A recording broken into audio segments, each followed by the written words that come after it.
Hello friends, this is Aman Srivastava and welcome to my new video of geography. In this video we will learn about the internal of geography यानी कि धरती की आंतरिक संरचना। धरती की आंतरिक संरचना का ये कॉन्सेप्ट बहुत इंपॉर्टेंट है क्योंकि फर्दर जो थ्योरीज बची हुई हैं प्लस आगे की जो हमें टोपोग्राफीज पढ़नी है जो कि इंपॉर्टेंट रोल प्ले करता है in the paper of geography, वो बहुत इंपॉर्टेंट है। और उसके लिए ये धरती की इंटरनल संरचना या फिर कह सकते हैं कि इंटरनल स्ट्रक्चर ऑफ अर्थ ये बहुत बड़ा कॉन्सेप्ट बनाता है उन सारी चीज़ों को समझने के लिए। तो चलिए स्टार्ट करते हैं इंटरनल ऑफ अर्थ को समझना। इंटरनल ऑफ अर्थ को हम किस तरीके से समझ सकते हैं, सबसे पहले हम इसके बारे में बात करेंगे। इंटरनल ऑफ अर्थ, ठीक है। तो इंटरनल ऑफ अर्थ को समझने के लिए हमारे पास देखो क्या क्या चीज़ें हैं। सबसे पहले तो हमारे पास इंटरनल ऑफ अर्थ का एक हमें ओल्डर व्यू पता है जिसमें हमने ये बात किया था कि इंटरनल ऑफ अर्थ कुछ इस तरीके से बटा हुआ है क्रस्ट, मेंटल और कोर में, जिसमें सियाल, सीमा और नीफे मिलता है, ठीक है। इस तरीके की हमने बात कर रखी थी जो कि ओल्डर व्यू है, not update view, not advance view, कोई एडवांस व्यू नहीं है, ओल्डर व्यू है। फिर अगर हम बात करें इंटरनल ऑफ अर्थ को समझने के लिए तो दूसरा एक हमें व्यू मिल सकता है रिसेंट का व्यू, ठीक है। रिसेंट का व्यू जो इम्पॉर्टेंट है और जो आपके एग्जामिनेशन में क्वेश्चन के फॉर्म में आ भी जाता है, ठीक है। अब इस रिसेंट के व्यू को समझने के लिए हमारे पास कितने सोर्सेस थे, ठीक है। ये सारी सोर्सेस हमने बस डिस्कस करेंगे। इन चीज़ों को हमने जिस माध्यम से पढ़ना है वो सबसे इंपॉर्टेंट है सेस्मिक वेव्स के थ्रू। बट हम सोर्सेस को डिस्कस कर लेते हैं कि हमारे पास दो सोर्सेस थे जिससे हम व्यूज़ को यानी इंटरनल स्ट्रक्चर पढ़ सकते थे। First is direct and other is indirect. तो बात आती है कि डायरेक्ट सोर्सेस क्या है। डायरेक्ट सोर्सेज देखो क्या होती हैं कि बाय डिगिंग, ठीक है। आप चलो आपके पास ऑप्शन में देता हूँ कि आपको धरती की आंतरिक संरचना को पता करना है तो आप क्या करोगे कि किसी एक जगह पर खड़े रहोगे और क्या करोगे, डिग करना स्टार्ट करोगे कि चलो कुछ तो हम दूरी पर जाएंगे, ठीक है। डिग करना स्टार्ट करोगे, बट क्या रिजल्ट मिलता है कि बाई डिगिंग अभी तक 3.2 से 4 किलोमीटर अप्रॉक्स डिगिंग करके माइंस का, क्योंकि डिगिंग किस लिए होती है, माइंस में होती है ना, ठीक है। तो एक गोल्ड माइन है साउथ अफ्रीका में, ठीक है। तो उसकी जो मतलब कह सकते हैं कि उसकी जो गहराई है, डीपनेस जो है वो 3.2 to 4 किलोमीटर के आसपास है। तो बाई डिगिंग का प्रोसेस हमें इंटरनल स्ट्रक्चर तक नहीं ले जा सकता क्योंकि हमें ये पता है कि जो रेडियस ऑफ अर्थ है ना, रेडियस ऑफ अर्थ है 6371 किलोमीटर के अप्रॉक्स है, ठीक। और 6371 किलोमीटर में 3.2 कितना है, बहुत कम है, ठीक। चलो दूसरा ऑप्शन हम देखते हैं कि दूसरा ऑप्शन हम कह सकते हैं वॉल्केनो के थ्रू। हाँ, ये कुछ हद तक बात सही है कि वॉल्केनो के थ्रू हम ये स्टडी कर सकते हैं कि इंटरनल स्ट्रक्चर क्या है। बट वॉल्केनो जो आता है वो मैक्सिमम आता है आपके 200 किलोमीटर से। कहाँ से? 200 किलोमीटर से। और जो वो मैग्मा आप देखते हो वो मोस्टली एस्थेनोस्फीयर का पार्ट होता है, एस्थेनोस्फीयर का पार्ट होता है। ये एस्थेनोस्फीयर अभी हम डिस्कस करेंगे। ये एस्थेनोस्फीयर मोस्टली 200 किलोमीटर के डीपनेस तक ही मिलता है, ठीक है। तो वॉल्केनो में भी अगर हम पढ़ पा रहे हैं, स्टडी कर पा रहे हैं तो चलो सिर्फ 200 किलोमीटर, न कि 6371 किलोमीटर, ठीक है। चलो और कोई और सोर्सेज देखते हैं। चलो एक सोर्सेज हम देखते हैं, क्या देखते हैं, इनडायरेक्ट सोर्सेज के फॉर्म में आओ। इनडायरेक्ट सोर्सेज में हम देखते हैं फर्स्ट ऑफ मीटियोर्स के थ्रू, ठीक है। मीटियोर्स, हाँ ये हम कह सकते हैं बिकॉज अब मैंने फर्स्ट डे बताया था कि धरती का जब यूनिवर्स का जब फॉर्मेशन हुआ था तो बहुत सारे एटम्स या बहुत सारे मॉलिक्यूल्स या बहुत सारे मैटर्स यूनिवर्स में फैल गए थे, या कह सकते हैं कि उस जो अनइमेजिनल बॉल थी उसके एक्सप्लॉइड होने से बहुत सारे मैटर्स जो हैं वो स्प्रेड हो गए थे। तो उसकी वजह से सबकी टोपोग्राफी सेम हो गई, यानी सबके सब एक जैसे, जब सबकी जर्नी एक ही है, मतलब सबका बनने का फॉर्मेशन का जो प्रोसेस है वो एक ही जगह से है, तो मैक्सिमम सबके जो सिमिलैरिटीज़ होंगी, मतलब जो उनकी अंदर जो उनकी टोपोग्राफी होगी लगभग सिमिलर होगी, ठीक है। टोपोग्राफी या कह सकते हैं उसकी स्ट्रक्चर कह सकते हैं आउटर या इंटरनल। तो मीटियोर्स की स्टडी से हम इतना तो पता कर सकते हैं कि जो इंटरनल स्ट्रक्चर ऑफ अर्थ है वो काफ़ी डेंस है। क्यों? क्योंकि आपको पता है कि मीटियोर्स जो है ये काफ़ी दूरी से हमारे अर्थ की तरफ आता है और जब ये इंटरनल स्ट्रक्चर ऑफ या फिर कह सकते हैं इंटरनल इन्वायरमेंट में एंटर करता है हमारे अर्थ के, तो ये इसकी आउटर कोर या सॉरी इसकी क्रस्ट और मेंटल्स का जो पार्ट है या फिर कह सकते हैं आउटर पार्ट जो है वो बर्स्ट हो जाता है या कह सकते हैं बर्न हो जाता है, ठीक है। जिसकी वजह से जो पार्ट हमारे पास बच पाता है उससे स्टडी से हम ये कह सकते हैं कि हाँ ये डेंस मटेरियल है और मे भी ऐसा ही कोई डेंस मटेरियल हमारे अर्थ के अंदर में मिलेगा, ठीक है। चलो अगर हम बात करते हैं कि temperature and density and pressure का, कि इसका इफेक्ट क्या है, तो अभी तक हमने जब भी देखा जैसे जैसे हम नीचे की तरफ जा रहे हैं तो हमें टेम्परेचर, प्रेशर और डेंसिटी तीनों इंक्रीज़ होता हुआ दिख रहा है, ठीक है। यहाँ पर भी आप देखो जो ज्वालामुखी या फिर वोल्केनो से जो मैग्मा बाहर की तरफ निकलता है तो यहाँ से टेम्परेचर ज़्यादा है, इसीलिए ये हमें प्रेशर ज़्यादा है और डेंसिटी ज़्यादा है, इसीलिए ये वल्केनो क्या होता है कि यहाँ से इतनी दूर से आगे ये बर्स्ट करता है, तो बर्स्ट करता है। इसका मतलब है कि टेम्परेचर, प्रेशर, डेंसिटी ज़्यादा है। तो जाहिर सी बात है कि हम भैया डायरेक्ट डिगिंग से, वल्केनो से या किसी और मेथड से हम इसके बारे में पता नहीं लगा सकते हैं। लास्ट मेथड या इनडायरेक्ट का एक फाइनल जो हमारे पास आता है सेस्मिक वेव्स के थ्रू, सेस्मिक वेव्स या कह सकते हैं आपको इसको कि जो भूकंप के समय जो तरंगें निकलती हैं, भूकंपीय तरंगों के थ्रू आप इसको स्टडी कर सकते हैं किस चीज़ की, इंटरनल ऑफ अर्थ की। ठीक है, तो अभी तक की बात जो थी वो बस एक तरह से समझ लो कि इसके बैकग्राउंड था कि अभी तक इतनी स्टडी में हमने कुछ न कुछ जान लिया कि भाई चलो ऐसा है कि जो हमारा अर्थ है उसमें नीचे की तरफ जैसे इंटरनल में हम बढ़ते जाते हैं तो टेम्परेचर, प्रेशर, डेंसिटी बढ़ती जाती है। और इस पुरानी स्टडी से ये पता चला है कि हमारा जो अर्थ का स्ट्रक्चर है वो कंसेंट्रिक लेयर में है, कंसेंट्रिक लेयर में है। ठीक है, अब बाकी सारी स्टडी हमें बता देगा सेस्मिक वेव्स। अब आ जाओ सेस्मिक वेव्स कितने टाइप्स के होते हैं इसके बारे में बात करते हैं। देखो सेस्मिक वेव पहले क्या होता है इसको देखो कि अर्थक्वेक के दौरान सम एनर्जी, कुछ एनर्जी रिलीज होती है इन द फॉर्म ऑफ वेव जिसे हम कहते हैं सेस्मिक वेव। ठीक है, मैंने क्या बताया, अर्थक्वेक के दौरान क्या होता है कि कुछ एनर्जी रिलीज होती है इन द फॉर्म ऑफ वेव जिसको हम क्या कहते हैं, सेस्मिक वेव। ये सेस्मिक वेव कितने टाइप्स के होते हैं, तो सेस्मिक वेव आपके दो टाइप्स के होते हैं। फर्स्ट होता है बॉडी वेव और दूसरा होता है सरफेस वेव। बॉडी वेव्स जो कि आपके इंटरनल में, यानी कि अगर ये मैं कह दूँ कि अर्थ है, ठीक है, और थोड़ी बहुत स्टडी आपने कर रखा होगा कि जहाँ से वेव्स या भूकंप निकलता है उस स्ट्रक्चर को कहते हैं फोकस, जहाँ से भूकंप उत्पन्न होता है, और जहाँ पे उसका पहला अटैक होता है उसको हम कहते हैं ईपी सेंटर। ठीक है, इस फोकस को भी हम हाइपो सेंटर कह सकते हैं, हाइपो सेंटर भी कह सकते हैं। तो अब देखो ईपी सेंटर, तो यहाँ ईपी सेंटर के बाद से यहाँ से वेव टकराने के बाद दो तरीके से वेव जाएगी। फर्स्ट कुछ वेव इस तरीके से निकलेंगी जो कि इंटरनली निकलेगी, और कुछ वेव एक्सटर्नल ही ओके बाहर की तरफ चली जाएगी। तो इंटरनल वेव को हम कहते हैं body wave in the earth, और एक्सटर्नल को हम कहते हैं सरफेस वेव। ठीक है, तो अब मैंने बता दिया कि बॉडी वेव और सरफेस वेव। तो हमें सेस्मिक वेव, कौन सी सेस्मिक वेव हमें स्टडी कराएगी internal of structure, internal of earth की, तो वो हमें कराएगी बॉडी वेव। क्योंकि बॉडी वेव भी फर्दर टू टाइप्स की होती हैं, प्राइमरी वेव जिसे हम पी वेव कहते हैं, और सेकेंडरी वेव जिसे हम एस वेव कहते हैं। तो प्राइमरी वेव और सेकेंडरी वेव यानी एस वेव, पी वेव और एस वेव, यही स्टडी हमें कराएंगी फर्दर इंटरनल ऑफ स्ट्रक्चर की। बाकी सरफेस वेव में जो दो टाइप्स की होती हैं, आर एंड लव वेव, इससे हमें कोई स्टडी नहीं मिलती है, मतलब इससे हमें इंटरनल स्टडी नहीं मिलती। सो इसलिए हमारे लिए जो इंपॉर्टेंट है हम उसकी स्टडी करते हैं। ठीक है, तो इतनी सारी चीज़ें समझ में आ गई होगी आई होप। तो इसको मैं रब करता हूँ और आता हूँ प्राइमरी वेव और सेकेंडरी वेव के प्रॉपर्टीज़ पर। देन उसके बाद हम पढ़ते हैं कि किस तरीके से हमने इंटरनल स्ट्रक्चर निकाला है प्राइमरी वेव और सेकेंडरी वेव की मदद से।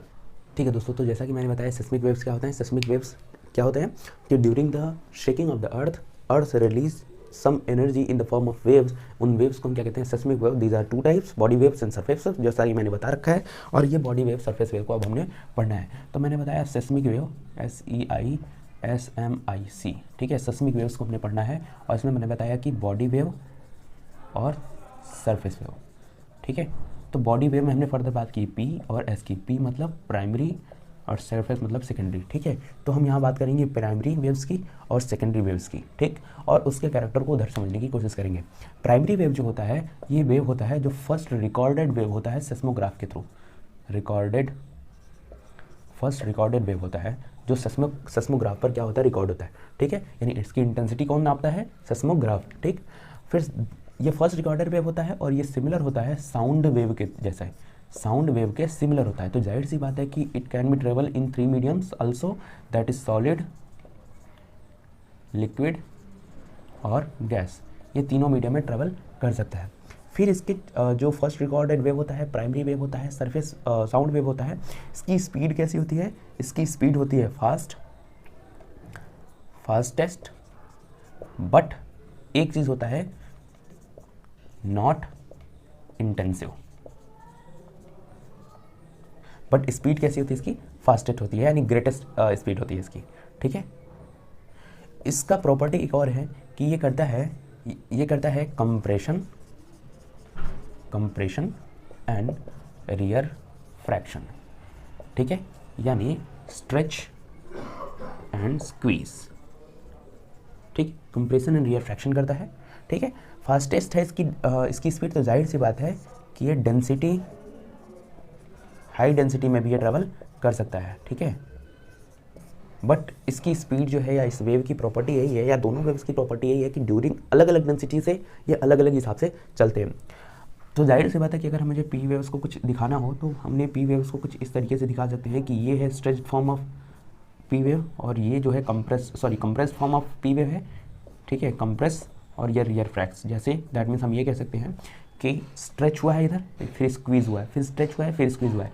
तो इसकी वजह से क्या हो सकता है कि अगर मान लो ये अर्थ का सरफेस है और इस पर जाहिर सी बात है कि इसकी वजह से क्या हो सकता है कि इधर जो रॉक्स होंगे वो क्या होंगे, वो डिफॉर्म हो जाएंगे। कैसे हो जा सकते हैं कि due to the compression and refraction deformation of rock होगा, डिफॉर्मेशन ऑफ रॉक होगा। और रॉक का जो ट्रैवलिंग होगी, अब जब डिफॉर्म हो गया तो वेदरिंग होगी, और वेदरिंग के बाद ये रॉक्स जो होंगे parallel to the wave propagation जाएंगे। कैसे जाएंगे, ये वेव इधर की तरफ जा रही है और ये रॉक्स के मटेरियल जो है वो भी इधर जाते हैं। तो कह सकते हैं कि parallel to the wave propagation, ठीक है। इतनी चीज़ें याद हो गई, इतनी चीज़ें समझ में आ गई। अभी इसी के थ्रू हमने स्ट्रक्चर समझना है और देन उसके बाद हमें पढ़ना है इंटरनल ऑफ स्ट्रक्चर। थोड़ा बड़ा हो जाएगा तो घबराना नहीं है, क्योंकि हमें आने से मतलब है हमारे टॉपिक क्लियर होने चाहिए। ये नहीं कि वीडियो बड़ी हो जा रही है तो नहीं देखें, ठीक है। देखो आपके काम की चीज़ है, उसके बाद तो आपकी मर्जी है। चलो आ जाओ सेकंड वेव पे बात करते हैं। सेकेंडरी वेव जो होता है वो सेकंड रिकॉर्डर वेव होता है, सेकंड रिकॉर्डेड वेव, ठीक है। यानी जो प्राइमरी झटका आपको भूकंप आने से पहले थोड़ा सा झटका आता है, वो कैसा झटका हुआ, पी वेव, और उसके बाद जो पूरा एकदम झकझोर देने वाला है वो कैसा है, एस वेव, ठीक है। तो एस वेव की स्पीड जो होती है ये सिर्फ, पहले ये देखो, ये सिर्फ सॉलिड में ट्रैवलिंग कर सकता है, सॉलिड फॉर्म में। ये या कह सकते हैं कि सॉलिड जो मैटर होता है उसमें ये ट्रैवल कर सकता है। तो जाहिर सी बात है कि स्पीड क्या होगी इसकी, एस वेव की स्पीड होगी हाफ ऑफ पी वेव, ठीक है। पी वेव की आधी इसकी स्पीड होगी, ठीक है। इसकी इंटेंसिटी ज़्यादा होती है। क्यों इसकी इंटेंसिटी ज़्यादा होती है, क्योंकि ये कुछ इस तरीके से चलता है। ये जब चलता है, ये वेव जब चलता है तो जो डिफॉर्म्ड रॉक्स होते हैं वो पैरेलल टू द चलते हैं, parallel to the wave propagation चलते हैं, पैरेलल टू वेव प्रोपगेशन, ठीक है। दैट मीन्स कि अगर ये आपके मान लो ये अर्थ सरफेस है और ये वेव कुछ इस तरीके से चल रही है, ये मैं इसे दिखा रहा हूँ कि ऊपर नीचे की तरफ up and down wave type की ये चल रही है। तो जाहिर सी बात है कि यहाँ के जो डिफॉर्म रॉक होंगे वो कभी नीचे, कभी ऊपर, कभी ऊपर, कभी नीचे, इस टाइप से होंगे। तो जाहिर सी बात है कि इस तरीके से होने की वजह से डिफॉर्मेशन ज़्यादा होगा और इफेक्ट ज़्यादा पड़ता है, ठीक। तो ये वेव प्रोपगेशन हो गया। अब लास्टली अगर इसकी बात करें तो ये लिक्विड मैटर में या लिक्विड स्टेट में ये नहीं ट्रैवल करती है, लिक्विड स्टेट में ये ट्रैवल नहीं करती है, ठीक। तो इस बेसिस पे हमें कुछ चीज़ें देखने को मिला कि ये लिक्विड स्टेट में ट्रैवल नहीं करती है, कहाँ करती है, सॉलिड स्टेट में ट्रैवल करती है। और जैसा कि अभी हमने पढ़ रखा है कि हमारा इंटरनल स्ट्रक्चर जो है, अभी हमारे रिसेंट व्यू में नहीं, हम ओल्डर व्यू में देखें तो आउटर कोर में हमारा कैसा लिक्विड वाला पार्ट है, ठीक है। इवन एस्थेनोस्फीयर में भी हमें जेली टाइप के स्ट्रक्चर मिलते हैं। एस्थेनोस्फीयर मैंने बताया कि अर्थ के क्रस्ट से 200 किलोमीटर नीचे का जो पार्ट है वो है एस्थेनोस्फीयर। और due to increase of temperature, density and pressure, वहाँ का जो पार्ट है ना, वहाँ का पार्ट जो है वो कैसा हो गया, लिक्विड हो गया है। क्योंकि अर्थ का जो सरफेस है, यानी कह सकते हैं क्रस्ट पर मोस्टली रेडियो एक्टिव मटेरियल्स मिलने की वजह से, यानी क्रस्ट की जो लंबाई चौड़ाई होती है लगभग 35 किलोमीटर अर्थ क्रस्ट की होती है और रोशनी क्रस्ट की लगभग 5 से 6 किलोमीटर होती है। तो वहाँ पे मोस्टली रेडियो एक्टिव मटेरियल मिलने की वजह से कि दोनों तरफ से इसको प्रेशर मिलता है, ठीक है। इसकी वजह से ये जो एस्ट्रोनोस्फीयर का पार्ट है ना, ये कैसा होता है, लिक्विड होता है। अच्छा आ जाओ एक बार हम इस चीज़ को बढ़िया से समझने की कोशिश करते हैं। आई होप आपको ये दिख रहा होगा। चलो इतनी चीज़ें मैंने बता दिया। अब आपको पता है कि जहाँ से वेव जनरेट होती है उसको क्या कहते हैं, फोकस कहते हैं। क्या कहते हैं, फोकस कहते हैं, ठीक। जहाँ से वेव जनरेट होती है उसको क्या कहते हैं, फोकस, ठीक। तो इस फोकस को मैं बाहर की तरफ बना रहा हूँ, ये हो गया फोकस। और जहाँ पे इसका पहला इफेक्ट देखने को मिलता है उस सेंटर को हम कहते हैं ईपी सेंटर। तो जाहिर सी बात है ये ईपी हो गया तो ये हाइप हो गया, छोट, ठीक है। अब देखो होता क्या है कि हम पढ़ रहे हैं बॉडी सर्फेसेस को। तो बॉडी सर्फेसेस कहाँ ट्रेवल करेंगे, इंटरनल में। तो हम 2 तरीके की पेन लेते हैं, ठीक है, 2 तरीके की पेन लेते हैं। अच्छा एक बात याद है आपको कि हमने एक चीज़ पढ़ रखा था कि जो हमारा मेंटल है, हमारी अर्थ कंसेंट्रिक लेयर में बटी हुई है, ये तो हमने पता है ना क्योंकि हमने ये ओल्डर व्यू में पढ़ रखा है। तो चलो ठीक है, दो तरीके के पेन लेता हूँ, वन जो है आपको शो करेगी एस वेव को और दूसरा जो है वो आपको पी वेव को, ठीक है। तो जाहिर सी बात है कि फोकस के बाद मैं एपिसेंटर बताया हूँ। और एक चीज़ याद रखना कि हमें पता है कि मेंटल जो है वो कैसा है, डेंसर मटेरियल है, तो वहाँ पे एस वेव ट्रेवल कर सकती है। तो यहाँ पे जो मैंने बताया है ना, कोर के दो पार्ट हैं, एक डेंस है और एक लिक्विड है। ये मैंने कोर के बनाए हैं। मेंटल को आप अज्यूम कर लो कि मेंटल यहीं पर होगा, ठीक है, मेंटल को आप अज्यूम कर लो, हालांकि ठीक है मान लो मेंटल है, ठीक। तो अब देखो ये ट्रैवलिंग कैसे होती है। एस वेव को मैं शो करता हूँ ब्लू से। तो एस वेव पता है कि मेंटल को क्रॉस कर लेती है, बट वो लिक्विड में एंटर नहीं हो पाती है, तो इसलिए इधर की तरफ मुड़ जाती है। यानी एस वेव जितनी होगी वो लिक्विड में एंटर नहीं कर पाएगी और इधर की तरफ मुड़ जाएगी। Due to the change of density, velocity और वेव का जो डायरेक्शन है वो चेंज होता है, और इसी की वजह से हमें पता चलता है इंटरनल स्ट्रक्चर के मैटर्स के बारे में, ठीक है। तो यहाँ पे मैंने बताया कि ये एस वेव क्या है, वो मुड़ गई, बट कौन एंटर कर सकता है? एंटर कर सकता है पी वेव, ठीक है। तो जब जाहिर सी बात है कि पी वेव आती है तो यहाँ पे इसका डेंसिटी चेंज हो गया, लिक्विड डेंसिटी हो गई, तो ये अपने डायरेक्शन से क्या होगी, थोड़ी सी चेंज हो जाती है और स्पीड इसकी चेंज हो जाती है। फिर उसके बाद जब ये डेंस मटेरियल पाती है तो फिर अपने डायरेक्शन से चेंज होगी और फिर ये चेंज होती है और कुछ इस तरीके से निकलती है, ठीक। पी वेव आएगी यहाँ से चेंज होगी, यहाँ से ऐसे चेंज होगी, क्योंकि due to the high density और हाई डेंसिटी की वजह से, सॉरी डिफरेंस ऑफ डेंसिटी की वजह से इनके वेलोसिटी में चेंजेस होते हैं और इनका डायरेक्शन में चेंजेस होते हैं। तो जितनी भी पी वेव्स जाएगी वो कैसे जाएगी, वो चेंज होगी, इसकी वेलोसिटी, उसका डायरेक्शन चेंज होगा और वो कुछ इस टाइप्स की चलेगी, ठीक है। आई होप मैं आपको समझा दिया हूँगा। बिकॉज देखो ये जो है ना टॉपिक, ये मैंने मेंस का टॉपिक पढ़ रखा है, तो मैं उसके थ्रू पढ़ा रहा हूँ। आपको पढ़ना है नहीं पढ़ना है वो आपकी मर्जी, बट मैं मेंस का टॉपिक पढ़ रखा हूँ और इसको समझने में टाइम लगता है और समय लगता है। 3-3 घंटे की क्लासेस होती हैं, आधे घंटे में समझाने में टाइम और दिमाग खपत होता है। तो पढ़ो, अगर समझ में आता है तो बेस्ट है। तो मैंने बताया कि पी वेव की प्रॉपर्टी क्या है कि पी वेव जो है वो चेंज होगा, उसका डायरेक्शन चेंज होगा, डायरेक्शन प्लस उसकी स्पीड चेंज होगी due to the change of density. और जो फर्स्ट डायरेक्शन चेंज होता है, जो डायरेक्शन चेंज होता है, उस चेंज ऑफ डायरेक्शन को हम कहते हैं डिसकंटिन्यूटी। क्या कहते हैं? डिसकंटिन्यूटी, ठीक है। और ये डिसकंटिन्यूटी आपको दो तरीके से देखने को मिलेगी। जब आप क्रस्ट से मेंटल में एंटर करते हो, ठीक है, मेंटल में एंटर करते हो तो वहाँ पे आपको देखने को मिलेगा मोहो डिसकंटिन्यूटी, ठीक। और मेंटल से जब आप कोर में एंटर करते हो तो वहाँ पे आपको उसके बीच में जो चेंज हुआ है उसको हम कहते हैं गटनबर्ग डिसकंटिन्यूटी, ठीक है। अब आते हैं हम इंटरनल स्ट्रक्चर को समझते हैं कि ये डिसकंटिन्यूटी होने के बाद एडवांस फॉर्म या recent view of internal structure कैसा होगा, ठीक है। इतनी चीज़ें समझ में आ गई होंगी। फिर अगर नहीं समझ में आई तो एक बार फिर से वापस देख लेना, बट समझ में आ गई होंगी आई होप। तो मैं बनाता हूँ advance form of internal structure. तो दोस्तों मैंने बस जस्ट एक आपको व्यू दिखाने के लिए ये इस तरीके से हमारा इंटरनल ऑफ स्ट्रक्चर बटा हुआ है, इसका एक व्यू दिखाने के लिए एक स्ट्रक्चर बना दिया है, ठीक है। नहीं तो टाइम ज़्यादा ही जाता। तो हम समझते हैं कि देखो जाहिर सी बात है कि हमने सबसे पहले बात किया था हमारे क्रस्ट के बारे में। तो हमारा क्रस्ट कितने टाइप्स के क्रस्ट होते हैं? There is two types of crust. पहला है कॉन्टिनेंटल क्रस्ट और दूसरा होता है ओशनिक क्रस्ट, ठीक है। और यही कॉन्टिनेंटल क्रस्ट जो आपका है इसको हम कहते हैं सियाल, ठीक है। इसकी जो थिकनेस होती है लगभग 30 से 35 किलोमीटर होती है। और एक एक्सेप्शन है इसका, जो इसका दुगना है वो है हिमालय क्रस्ट जो है, वो हिमालयन क्रस्ट जो है वो लगभग 70 किलोमीटर होता है, ठीक है। फिर मैंने ये बताया 30 किलोमीटर का जो क्रस्ट मैंने बताया है यही कॉन्टिनेंटल क्रस्ट है, ओशनिक क्रस्ट 5 किलोमीटर। फिर उसके बाद जो है एक लिक्विड या कह सकते हैं जेली लाइक आपको देखने को मिलता है एस्थेनोस्फीयर में, ठीक है। बट क्रस्ट और यहाँ asthenosphere is a part of some mantle parts. तो वी कैन से कि क्रस्ट और मेंटल के बीच में कौन सा है? मोहो बेसिक या मोहो डिसकंटिन्यूटी, जिसे हमने पी वेव्स के थ्रू पढ़ा है। इसके पहले आपको एक कोनार्ड डिसकंटिन्यूटी दिख रही है, तो ठीक है। ये जो छोटी छोटी डिसकंटिन्यूटी है, जैसे रेप्टी हेड, कोनार्ड है या लेहमान है, ये डिसकंटिन्यूटी हमारे मेंस के प्रोस्पेक्टिव से इंपॉर्टेंट तो नहीं है, बट हाँ इसका फॉर्मेशन, इसके बारे में भी हमें उसी तरीके से पता चलता है, ठीक है। तो हमें जो मेन हमारा डिसकंटिन्यूटी जो हमें मेंस के फॉर्म से पढ़ना है या मेंस के प्रोस्पेक्टिव से पढ़ना है, फर्स्ट है मोहो बेसिक, फिर इसके बाद एस्ट्रोनोस्फेयर के बाद मेंटल 2 पार्ट्स में डिवाइडेड है, upper mantle and lower mental. उसको डिवाइड करता है रेप्टी डिसकंटिन्यूटी जो कि 700 किलोमीटर पे है। फिर लोअर मेंटल फिर डिवाइड करता है कोर को, जो कि 2900 किलोमीटर पे है, गटनबर्ग डिसकंटिन्यूटी। इसको भी किसने डिफाइन किया है? पी वेव्स ने। किसने डिफाइन किया है? पी वेव ने इसको डिफाइन किया है।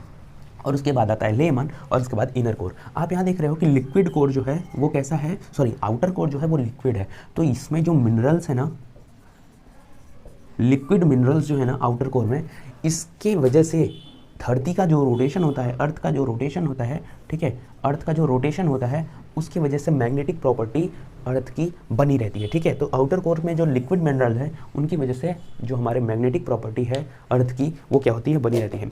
इसके बाद की जो चीज़ें बचती हैं कि अर्थ के क्रस्ट को डिस्क्राइब करना, मेंटल को एंड कोर को, ये हम कभी और डिस्क्राइब कर लेंगे, वो 5 मिनट का काम है। बट इतनी सारी चीज़ें आई थिंक आपको समझ में आ गई होंगी, ये हमको हेल्प करेगी फर्दर आगे की चीज़ों को समझने के लिए। और आज के लिए बस इतना ही, मिलते हैं नेक्स्ट वीडियो में। वीडियो पसंद आए तो दोस्तों लाइक करो, शेयर करो, अपने दोस्तों को खूब सारा भेजो, और सब्सक्राइब कर लेना। चैनल को सब्सक्राइब नहीं किया है तो कमेंट करके हमें बताओ वीडियो कैसा लगा। आज के लिए बस इतना ही, धन्यवाद।